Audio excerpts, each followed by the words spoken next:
Berger silicon water রিপ্লেন্ট কীভাবে দেয়ালকে water proofing করে সেটা নিয়ে আজকে কথা বলবো। হ্যালো ভিউয়ার্স, আসসালামু আলাইকুম। জাস্ট মিনিট পেজে আপনাদের স্বাগতম। সাথে আছে আজকে আমাদের সুজন মাঝি। সে কীভাবে দেয়ালকে ওয়াটার প্রুফিং করবে সেটা নিয়ে আজকে আপনাদের সামনে হাজির হয়েছি। সর্বপ্রথম আমাদের ব্রিক্স ওয়ালকে ভালো করে ধুয়ে নিতে হবে যাতে কোনো প্রকার ময়লা ধুলোবালি না থাকে। পানি দিয়ে ভালো করে ধুয়ে নিতে হবে। দেখতে পাচ্ছেন পাইপের মাধ্যমে পানি দিয়ে দেয়াল ভালো করে ধুয়ে নেওয়া হচ্ছে। অবশ্য আমাদের পূর্বে রেড অক্সাইড কালার দেওয়া হয়েছিল যাতে ব্রিক্স ওয়ালের উজ্জ্বলতা তৈরি করার জন্য। তারপর আমরা পানি দিয়ে ধুয়ে নিচ্ছি এবং অতিরিক্ত রং ধোয়ার পরে পরিষ্কার হয়ে যাচ্ছে। তারপর যখন আমাদের দেয়াল শুকিয়ে যাবে তখন আমরা ওয়াটার রিপ্লেন্ট প্রয়োগ করব। এটা প্রয়োগ অনেকটাই সহজ। শুকনো দেয়ালে ব্রাশের মাধ্যমে ব্যবহার করতে হবে।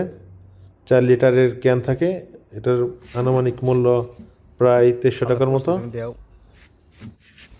সুজন ব্রাশের মাধ্যমে ওয়াটার রিপ্লেন্ট প্রয়োগ করতেছে।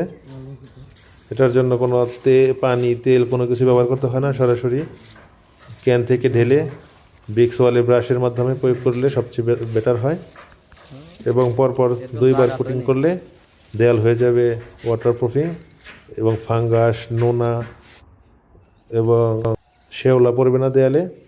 দেয়ালের সৌন্দর্য অনেকটা বৃদ্ধি পাবে এবং টেকসই থাকবে দেয়াল।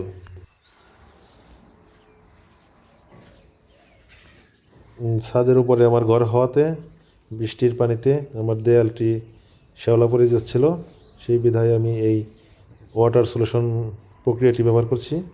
দেখেন পানি দিলেও পানি ব্রিক্স নিচ্ছে না, পড়ে যাচ্ছে। অবশ্য দেয়ালটি এখনও পুরোপুরি শুকায়নি।